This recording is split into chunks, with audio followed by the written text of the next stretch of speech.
কল্পনা করুন, আপনি অনেক কষ্ট করে জীবনে একটা কমফোর্ট জোন তৈরি করেছেন। ভালো চাকরি, নির্দিষ্ট আয়, পরিচিত মানুষ, অভ্যস্ত জীবন। সবকিছু ঠিকঠাক চলছে।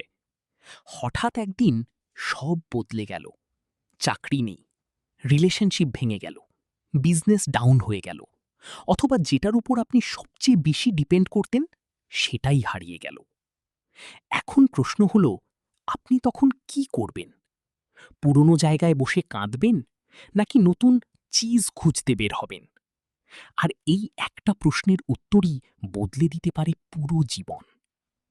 আজকের ভিডিওতে আমরা জানব বিশ্বের সবচেয়ে জনপ্রিয় মোটিভেশনাল বইগুলোর একটি, হু মুভড মাই চিজ এর অসাধারণ গল্প ও লাইফ চেঞ্জিং শিক্ষা। এই বই শুধু বিজনেস বা ক্যারিয়ার নিয়ে নয়, এটা আসলে আমাদের মাইন্ডসেট নিয়ে। কিভাবে চেঞ্জ অ্যাকসেপ্ট করতে হয়, ভয়কে জয় করতে হয়, আর জীবনের সামনে এগিয়ে যেতে হয়, সেটাই শেখায় এই ছোট কিন্তু পাওয়ারফুল বই। তো চলুন শুরু করি। এই বইটির লেখক স্পেন্সার জনসন। তিনি একজন ফিজিশিয়ান এবং মোটিভেশনাল রাইটার ছিলেন। তার লেখা বইগুলো কোটি কোটি মানুষকে ইন্সপায়ার করেছে। কিন্তু হু মুভড মাই চিজ তাকে বিশ্ব জুড়ে বিখ্যাত করে তোলে। মজার বিষয় হল, এই বই মাত্র কয়েক ঘন্টার মধ্যেই পড়া শেষ করা যায়, কিন্তু এর মেসেজ আপনার চিন্তাধারা পার্মানেন্টলি বদলে দিতে পারে। বইটিতে খুব সিম্পল একটা গল্প বলা হয়েছে। একটা মেজ বা গোলক ধাঁধার মধ্যে থাকে 4টি ক্যারেক্টার, 2টা মাউস, স্নিফ আর স্কারি, আর 2টা ছোট মানুষ, হেম এবং হ। এদের সবার একটাই লক্ষ্য, চিজ খুঁজে বের করা। কিন্তু এখানে চিজ মানে শুধু খাবার না। চিজ আসলে রিপ্রেজেন্ট করে আমাদের জীবনের যে কোনো জিনিস, সাকসেস, টাকা, চাকরি, রিলেশনশিপ, বিজনেস, হ্যাপিনেস, এমনকি ড্রিম লাইফ পর্যন্ত। আর মেজ রিপ্রেজেন্ট করে আমাদের জীবনকে, যেখানে সবাই নিজের হ্যাপিনেস খুঁজে বেড়াচ্ছে। এখানেই বইটি সবচেয়ে পাওয়ারফুল হয়ে ওঠে, কারণ এই 4টা ক্যারেক্টার আসলে আমাদের নিজেদের পার্সোনালিটিরই 4টা দিক। কখনো আমরা স্নিফের মতো আগেই ডেঞ্জার বুঝতে পারি, কখনো স্কারির মতো দ্রুত অ্যাকশন নিই, আবার অনেক সময় হেমের মতো চেঞ্জ অ্যাকসেপ্ট করতে চাই না, আর কখনো হয়ের মতো ভয় পেয়েও ধীরে ধীরে ইভলভ হই। গল্পের শুরুতে সবাই একটা জায়গায় অনেক চিজ খুঁজে পায়, স্টেশন সি নামে একটা জায়গা। প্রতিদিন তারা সেখানে যায়, চিজ খায়, এনজয় করে, সব কিছু পারফেক্ট। কিন্তু ধীরে ধীরে ডিফারেন্স তৈরি হতে শুরু করে। মাউস দুটো সবসময় অ্যালার্ট থাকে, তারা বুঝত চিজ একদিন শেষও হয়ে যেতে পারে। কিন্তু হেম আর হ কমপ্লিটলি কমফর্টেবল হয়ে যায়। তারা ভাবতে শুরু করে, এই চিজ তো চিরদিন এখানেই থাকবে। শুনতে পরিচিত লাগছে? অনেক মানুষও ঠিক এমনটাই করে। একটা চাকরি পেলেই ভাবে লাইফ সেট, একটা বিজনেস ভালো চললেই ভাবে এভাবেই চলবে, একটা রিলেশনশিপ ভালো গেলেই ধরে নেয় এটা কখনো বদলাবে না। কিন্তু রিয়ালিটি হল, চেঞ্জ ইজ ইনএভিটেবল। আর একদিন ঠিক সেটাই হলো। এক সকালে সবাই এসে দেখে চিজ নেই, পুরো স্টেশন সি এমটি। মাউস দুটো শক খেলেও বেশি সময় নষ্ট করল না, কারণ তারা মেন্টালি প্রিপেয়ার ছিল। তারা ইমিডিয়েটলি নতুন চিজ খুঁজতে বের হয়ে গেল। কিন্তু হেম আর হ, তারা প্যানিক করতে শুরু করল। কে আমার চিজ সরালো? এটা আনফেয়ার, এটা হওয়া উচিত না। একবার চিন্তা করে দেখুন, জীবনে যখন আনএক্সপেক্টেড কিছু ঘটে, আমরা কি ঠিক এমন রিয়্যাক্ট করি না? আমরা চেঞ্জ অ্যাকসেপ্ট করার বদলে কমপ্লেইন করতে থাকি, পুরনো সিচুয়েশনেই পড়ে থাকি।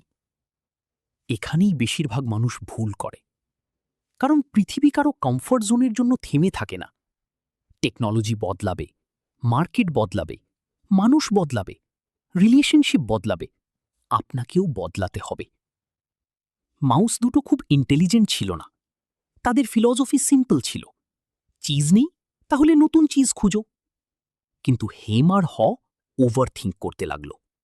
বিশেষ করে হেম, সে বারবার বলছিল, আমি এতদিন এখানে ছিলাম, চিজ আমার প্রাপ্য, এটা কেউ নিতে পারে না। এটাই ইগো। অনেক মানুষ চেঞ্জের চেয়ে নিজের ইগোকে বেশি প্রোটেক্ট করে। তারা নতুন স্কিল শিখতে চায় না, নতুন এনভায়রনমেন্ট অ্যাকসেপ্ট করতে চায় না, কারণ তারা অ্যাডমিট করতে চায় না যে পৃথিবী বদলে গেছে। কিন্তু ধীরে ধীরে একটা জিনিস বুঝতে শুরু করল। যদি আমি চেঞ্জ না করি তাহলে আমি শেষ হয়ে যাব। এবং এই রিয়েলাইজেশন তার লাইফ চেঞ্জ করে দেয়।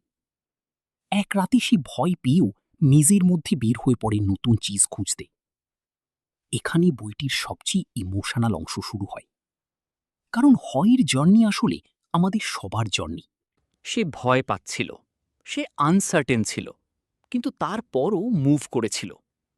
আর লাইফে সাকসেস পাওয়া মানুষদের একটা কমন ট্রেট হলো তারা ভয় পেলেও থেমে থাকে না। Fear disappears after action. মেজের দেয়ালে ছোট ছোট মেসেজ লিখতে শুরু করলো, যেন হেম পরে বুঝতে পারে।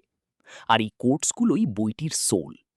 একটা কোট ছিল, পুরনো চিজ ধরে রাখলে নতুন চিজ কখনো পাবে না। কত পাওয়ারফুল একটা কথা! অনেক মানুষ টক্সিক রিলেশনশিপ ছাড়ে না কারণ ভয় পায়, পুরনো জব ছাড়ে না কারণ আনসার্টেনটি আছে, পুরনো আইডেন্টিটি ছাড়তে পারে না কারণ কমফর্ট আছে। কিন্তু নতুন লেভেলে যেতে হলে পুরনো ভার্সনকে ছাড়তেই হবে। আরেকটা পাওয়ারফুল আইডিয়া ছিল, what would you do if you weren't afraid. একবার নিজের লাইফের দিকে তাকান। কত ড্রিম শুধু ফিয়ারের কারণে আপনি শুরুই করেননি? ইউটিউব চ্যানেল শুরু করেননি, বিজনেস শুরু করেননি, নতুন স্কিল শেখেননি, কারণ মনে হয়েছে যদি ফেল করি। কিন্তু বইটি শেখায় সবচেয়ে ডেঞ্জারাস থিং হলো একই জায়গায় স্টাক থাকা, কারণ পৃথিবী কন্টিনিউয়াসলি মুভ করছে। যখন নতুন পথে যেতে শুরু করলো তখন সে বুঝল মেজ এত দ্বিতীয় লেসন, কমফোর্ট জোন ডেঞ্জারাস। যেখানে আপনি খুব কমফোর্টেবল সেখানেই গ্রোথ বন্ধ হয়ে যায়। তৃতীয় লেসন, দ্রুত অ্যাডাপ্ট করুন। আজকের পৃথিবীতে সবচেয়ে সাকসেসফুল মানুষ সেই না যার ট্যালেন্ট বেশি, বরং সেই যে সবচেয়ে দ্রুত অ্যাডাপ্ট করতে পারে। চতুর্থ লেসন, ভয় থাকা নর্মাল, কিন্তু ফিয়ারের জন্য স্টপ করা ডেঞ্জারাস। অ্যাকশন নিলে ফিয়ার ধীরে ধীরে ডিসঅ্যাপিয়ার হয়। আর সবচেয়ে ইম্পর্ট্যান্ট লেসন, লাইফ কাউকে কিছু গ্যারেন্টি দেয় না, তাই ইমোশনালি, মেন্টালি এবং ফাইন্যান্সিয়ালি ফ্লেক্সিবল হতে হবে। এই বইয়ের কয়েকটা আইডিয়া সত্যিই life changing.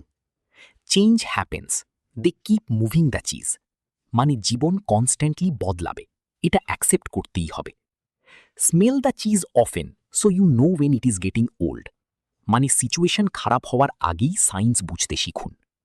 Movement in a new direction helps you find new cheese, মানে অ্যাকশন ছাড়া নতুন অপরচুনিটি আসে না। আর শেষের সবচেয়ে পাওয়ারফুল রিয়েলাইজেশন, বুঝেছিল সে আসলে চিজ হারানোর কারণে সাফারিং করছিল না, সে সাফারিং করছিল কারণ সে চেঞ্জ অ্যাকসেপ্ট করছিল না। এবং বাস্তব জীবনেও আমাদের অনেক পেইনের কারণ সিচুয়েশন না, রেজিস্ট্যান্স। যেদিন আপনি অ্যাকসেপ্ট করবেন যে চেঞ্জ লাইফের পার্ট, সেদিন ভয় কমে যাবে। ভিডিও শেষ করার আগে একটা কথা মনে রাখুন, জীবনে কখনো না কখনো আপনার চিজ মুভ হবেই। হয়তো চাকরি যাবে, হয়তো মানুষ বদলে যাবে, হয়তো পুরো জীবন আনএক্সপেক্টেড টার্ন নেবে। কিন্তু তখন আপনার সামনে দুইটা অপশান থাকবে,